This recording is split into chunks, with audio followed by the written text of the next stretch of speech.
How you doing, everyone? This is 451, 4 topics, 4 leagues, 5 over. You ready? Yeah. Well, stay fucking ready, man. I'm getting ready to go. It's your fault that I messed that up. Forgive me. Okay? You ready? You ready, Kaz? Are you ready, studio? Ready, bro. Okay, good. You ready, Jeffy Stew? Yeah. How you doing, everybody? This is 4... How you doing, everybody? This is 451, 4 leagues, 5 topics, 1 show. You love. There it is. Right, coming up, are Manchester United going to be the best champions ever or are just the chasing pack rubbish? We'll be answering that. Were Southampton right to sack Nigel Adkins? But we're going to start with a very contentious decision, which is happening at Sunderland with Paolo Di Canio being put in charge at the helm there. Mr. Wright, Paolo Di Canio being put in charge of Sunderland, I mean, it's caused a lot of public outcry. There's talk about his political beliefs. Well, because of his political beliefs, yes. he's just going to court it. They're going to be on him, and I think it's an opportunity for a lot of people who have got those kind of intentions to get themselves dragged up by the fact that Paolo Di Canio is a Premiership manager now, and he's got that kind of baggage around him. I'm not sure the Sunderland fans are going to be bothered either way. Are people right to mention his alleged fascist beliefs? Because, you know, in the Premier League, they talk about a lot about the equality, you know, anti-racist campaigns and all that kind of stuff. And fascism is a very, very, it's a political belief system which is extremely insensitive to say the least. I mean, you know, the spotlight is on him now. He's in the Premier League. He's not in the lower leagues with Swindon. Is there a bit of hypocrisy there, or are Absolutely bang on with that. There is total hypocrisy about it because it's the same thing. Yeah. Well, yes, the Premier League is more high profile, but it doesn't make no difference. He's still somebody with those beliefs, whether he's got the same beliefs or not. He's still had the same beliefs when he's at Swindon. They could have made the same furore about it because he's still somebody in a position of prominence with certain political views. The fact is that, you know, he's come out and he's skated around it. He's not really answered this and that. For me, it's something that is just going to be there all the time because that's what he believes. If he still believes that. Yeah, I don't know, Mark. I think with Di Canio, he's been in England so long now. He's played here. He's always managed here. If it was somebody coming in from another country who we knew was one who liked a bit of fascism, that might be a little bit of a different story. But then is that double standards? I mean, if it was a manager who came in and we thought, hang on a minute, we've seen him giving certain salutes while playing for Lazio or whatever. Yeah. Whereas Di Canio, we've seen him play, I think people have been a little bit lenient there. To be perfectly honest with you, I don't know. I don't know what I think of this. It's one of those where it will rumble on.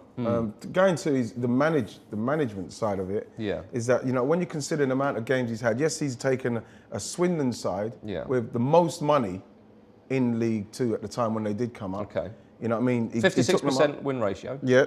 He took them up. Brilliant. Yeah. He was doing very well at Swindon. I'm not sure how many games he ended up having. 75. It was a fair few. And for him to go from that, you know, to the Premiership, I think to yourself, well, okay, yes, because of his personality and everything that came with him, I think that's what got him the job. But Sunderland are aspiring now, aren't they, to the relegation zone? They're going down, and they've thought, right, O'Neill doesn't look up for it. He's not doing that lovely little running up and down the touchline and jumpy about routine that he often did. Yeah. He doesn't look interested anymore. The players are waning. So someone like Di Canio, he is a passionate man, he's very fiery, he will try and shout them out of that relegation battle.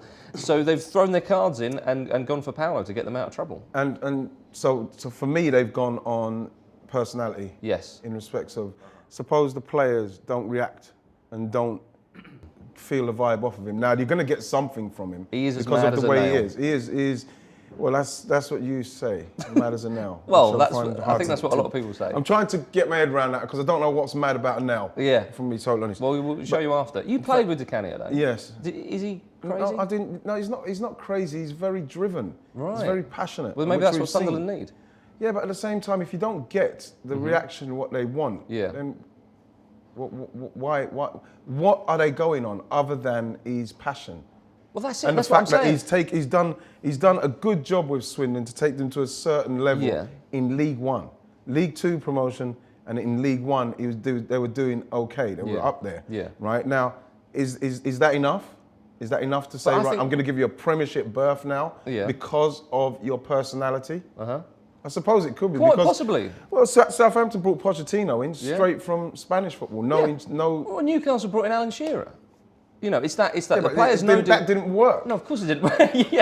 And that was a bad decision. A very bad decision. Well, we'll have to wait and see if this is a good decision or not. But they're bringing in a guy who the players certainly know him. He's a very shouty, passionate man, and the board, well, minus Miliband, of course, because he's resigned. But for me, Miliband's gone because it's his own personal. Yeah, he was leaving anyway. Absolutely. So he's just taken a leg up off of Paolo to say, "Oh, I don't agree with this, and I'm leaving because of this." Are you saying a politician's not being through? Yeah, it's talking crap. Well, let us know what you think. Comment below and tweet us at @ball_street for this very debatable subject. Southampton play Reading this weekend. Nigel Adkins comes face to face with his old club. A lot of people didn't like it when he was sacked from Southampton, but Pochettino's come in and he's done a good job. He's done pretty well. He's done pretty well. You have to say pretty well, especially obviously against the bigger teams. But I remember when Adkins got sacked, everybody's outraged, nice guy. Yeah. And then, he's come in and to be honest, tactically he's done very, very well. Pochettino? Yeah, he's done really well, especially, like we say, against the big teams. Yeah, maybe they've beaten Chelsea? Yes. Man City? Man City. My goodness. But Pochettino, I think it's been a good appointment. And we in a recent poll on the Southampton forum, 103 fans said they are a better team under Pochettino compared to 2 saying there were. So 105 fans. He's got 103 Why of the did they votes. do 105 fans? That's just a nice round number, Well, 100's a nice round number. Why 100? I mean, that's a valid point. Am I digressing? Yeah, I think a little bit, yeah. Going back to, like I say, yes, Pochettino's done really well. Yes, you did feel sorry for Nigel Adkins when he did get sacked. But I think the appointment of Pochettino was at the right time. I was still a little bit dubious because it was someone coming into the Premier League who'd not been here before. Yeah. And all of a sudden, you know what I mean? You're thinking, oh, here comes another foreign manager with no experience, just throw him in. Yeah. And, to be fair, like I said, they most probably will stay up, Southampton, unless some unbelievable, collapse happens with them. You know what I mean? And we'll see how he does next season. But Adkins at Reading, do you think he's going to get them out of it? No. They look doomed. Absolutely not. No. Right. So that's something I guarantee that's not going to happen. Just like I feel like QPR as well, they're going to struggle. They have to beat Wigan. Yeah. But in respect of Reading and their appointment of Adkins, cannot understand it. We're talking about somebody who, at the time when Southampton, which I still feel that Southampton made the choice to get rid of him at the time with enough time. I feel that Reading's looks more like a panic. Let's get him in quick. Okay, we ask you to tweet us your young guns. Tweet us at @ball_street.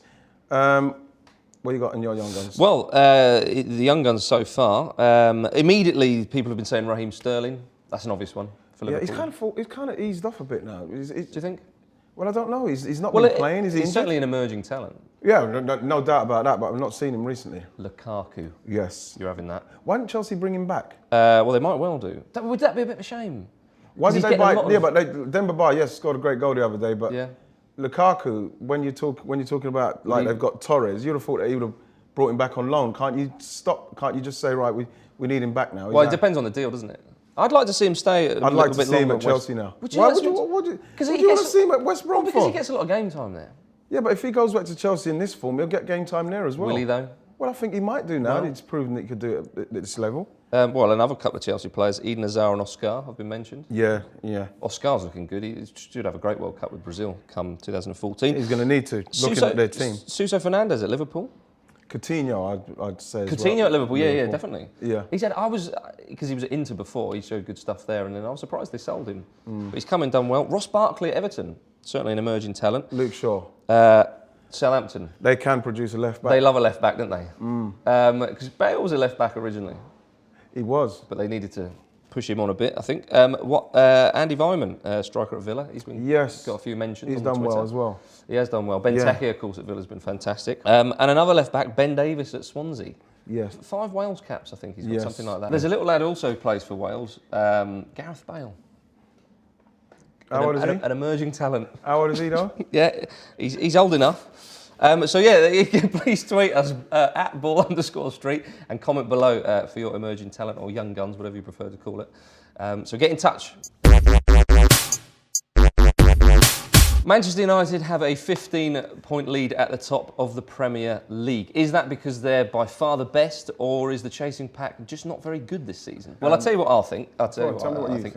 I think that United, they could win it by a record margin. Mm-hmm. They could have it wrapped up soon enough. So I think United have been great, but I don't think that the chasing pack have been all that, to be honest. I think that United have just done what they normally do. They've got a standard. Yes. And what what I found with Man City and Chelsea and the rest of them is that they've not got to their standard. No. Whereas Man United haven't had to be unbelievably brilliant to do anything this season. I think that the rest of the teams, like you said there, they've kind of fallen away a little bit. But what we have to give Man United credit for is the level of their consistency. But whatever people think about their team, Marcus, in respect of it's not one of the greats. Yeah. The fact is that to have that winning mentality could sears through that club. Absolutely, but you could argue that Manchester City and Chelsea have better squads than Manchester United. Yeah, but they haven't obviously got the mentality that. But this is what I'm saying. Mancini's perhaps.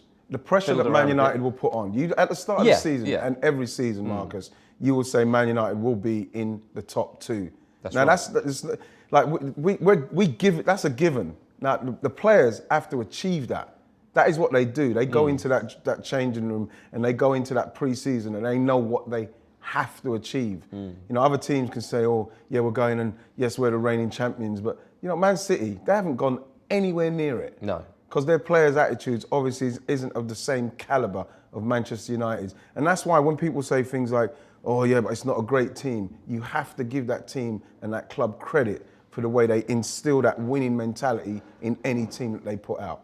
Yeah. Well, if you've got an opinion, comment below or tweet us at @ball_street. Smack in the gob. Mancini has said that he'd like to punch Sami Nadri in the face to get him going. I think there would be a queue, if I'm going to be totally honest. And, in North London there would be. There would be a queue, yeah. But he's that kind of guy. He says things like that, and you know what? Yeah. Is there anyone you fancy smacking in the gob? Well, going on the sort of hot-headed Italian approach, I'd like to give Paolo Di Canio a smack in the gob. Why? Have that, you fascist. No,